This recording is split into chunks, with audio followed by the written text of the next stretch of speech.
Class 9th motion NCERT exercise 2. Second question നോക്കാം. Joseph jogs from one end A to the other end B of a straight 300 meter road in 2 minutes 30 seconds. 300 meter road ആണെന്ന് തന്നിട്ടുണ്ട്. Time 2 minutes 30 seconds ആണ് തന്നിട്ടുണ്ട്.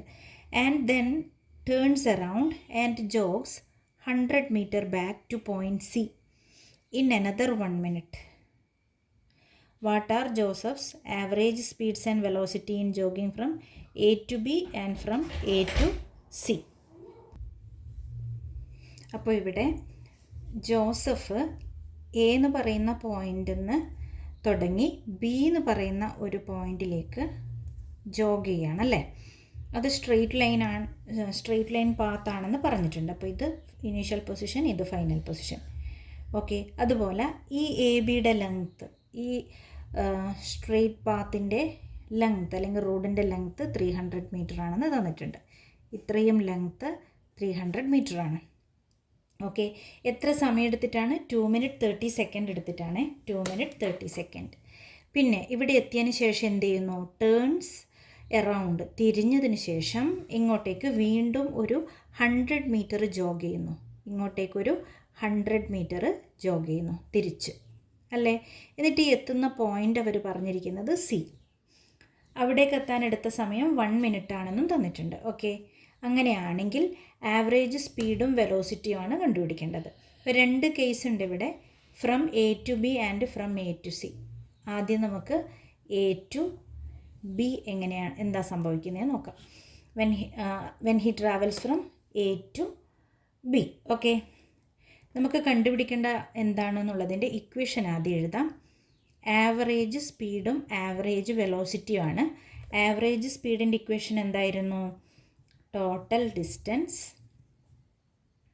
Divided by total time. Total distance divided by total ടൈമാണ്. അതേപോലെ average velocity. Average വെലോസിറ്റിയുടെ equation, average velocity is equal to total displacement divided by total time. Velocity ആവുമ്പോൾ displacement ആയിരിക്കും, speed ആവുമ്പോൾ ഡിസ്റ്റൻസ് ആയിരിക്കും. അത്രയേ ഉള്ളൂ വ്യത്യാസം. ഓക്കെ, ഇനി നമുക്ക് എന്ത് ചെയ്യാം? സബ്സ്റ്റിറ്റ്യൂട്ട് ചെയ്യാം. Average speed is equal to total distance. എയിൽ നിന്ന് ബിയിലേക്ക് പോകുമ്പോൾ എത്ര ഡിസ്റ്റൻസ് ട്രാവൽ ചെയ്യുന്നുണ്ട്? ഇവിടുന്ന് ഇങ്ങോട്ടേക്ക് എത്താൻ 300 മീറ്റർ ആണ്. ഇനി ടോട്ടൽ ടൈം എത്രയാണെന്ന് പറഞ്ഞിട്ടുണ്ട്? 2 minutes 30 seconds എന്ന് പറഞ്ഞിട്ടുണ്ട്. 2 minutes 30 seconds. 2 minutes 30 seconds എന്ന് പറഞ്ഞാൽ 2 minutes 30 seconds അല്ലേ? 2 minutes 30 seconds എന്ന് പറഞ്ഞാൽ എത്ര സെക്കൻഡാണ്? 2 മിനിറ്റിനകത്ത് 120 seconds ഉണ്ട് അല്ലേ? അപ്പോൾ 120 + 30 150 ആണല്ലോ.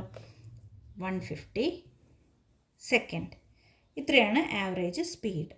ക്ലിയർലി ഇതിൽ 2 times പോവും. അപ്പോൾ എത്ര കിട്ടും? 2 meter/second എന്ന് കിട്ടും. From A to B average speed is 2 meter/second. ഇനി ആവറേജ് വെലോസിറ്റി കണ്ടുപിടിക്കാം. ആവറേജ് വെലോസിറ്റി എയിൽ നിന്ന് ബിയിലേക്ക് ട്രാവൽ ചെയ്യുമ്പം ടോട്ടൽ ഡിസ്പ്ലേസ്മെൻ്റ് ആണ് വേണ്ടത്. ഇതിപ്പോൾ സ്ട്രെയിറ്റ് ലൈൻ പാത്ത് ആയതുകൊണ്ട് തന്നെ ഷോർട്ടസ്റ്റ് ഡിസ്റ്റൻസും ഡിസ്പ്ലേസ്മെൻറ്റും അല്ലേ? ഷോർട്ടസ്റ്റ് ഡിസ്റ്റൻസ് 300 മീറ്റർ തന്നെയാണല്ലോ, നേരെയാണ് പോകുന്നത് അല്ലേ? അപ്പോൾ ഇങ്ങനത്തെ ഒരു പർട്ടിക്കുലർ കേസിൽ ഡിസ്റ്റൻസും ഡിസ്പ്ലേസ്മെൻറ്റും ഈക്വൽ ആയിരിക്കും. ഓക്കെ, അപ്പോൾ 300 തന്നെയായിരിക്കും.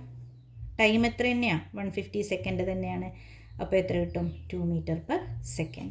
അപ്പോൾ ഈ ഒരു പർട്ടിക്കുലർ കേസിൽ ആവറേജ് വെലോസിറ്റിയും ആവറേജ് സ്പീഡും ഈക്വലാണ്.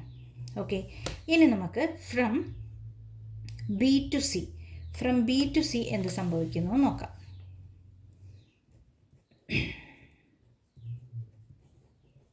From B to C same equation തന്നെയാണ് നമ്മൾ ഉപയോഗിക്കേണ്ടത് അല്ലേ? ആവറേജ് സ്പീഡിനും ആവറേജ് വെലോസിറ്റിക്കും ഒക്കെ സെയിം ഇക്വേഷൻ തന്നെയാണ്. അപ്പോൾ ആദ്യം നമുക്ക് ആവറേജ് സ്പീഡ് എഴുതാം. Average speed average speed is equal to total distance അല്ലേ? എത്ര ഡിസ്റ്റൻസ് ട്രാവൽ ചെയ്തിട്ടുണ്ട് എന്നുള്ളതാണ്. എയിൽ നിന്ന് സിയിലേക്ക് എത്താൻ എന്ത് ചെയ്യണം? ആദ്യം എയിൽ നിന്ന് ബിയിലേക്ക് 300 മീറ്റർ പോയി, എന്നിട്ട് പിന്നെ 100 മീറ്റർ ഇങ്ങോട്ടേക്കും ട്രാവൽ ചെയ്യണമല്ലോ. അപ്പോൾ 300 + 100 400 മീറ്ററാണ് ഡിസ്റ്റൻസ് ട്രാവൽഡ് വരുന്നത്. എത്ര സമയമെടുക്കുന്നു? സമയമെടുക്കുന്നത് അങ്ങോട്ടേക്ക് പോകാൻ അല്ലേ, ഇവിടുന്ന് ഇങ്ങോട്ടേക്ക് പോകാൻ 150 സെക്കൻഡ് എന്ന് നമ്മൾ കണ്ടുപിടിച്ചിട്ടുണ്ട്. അതേപോലെ ബിയിൽ നിന്ന് സിയിലേക്ക് വരാൻ ഒരു മിനിറ്റും കൂടി എടുക്കുന്നുണ്ടെന്ന് പറഞ്ഞിട്ടുണ്ടല്ലേ. 1 മിനിറ്റ് എന്ന് പറഞ്ഞാൽ 60 സെക്കൻഡ്. അപ്പോൾ 150 + 60 150 + 60 210 സെക്കൻഡ്സ് ആണ് time. 210. Okay, and when you divide you will get 1.9 meter/second. Answer 1.9 meter/second എന്ന് കിട്ടും.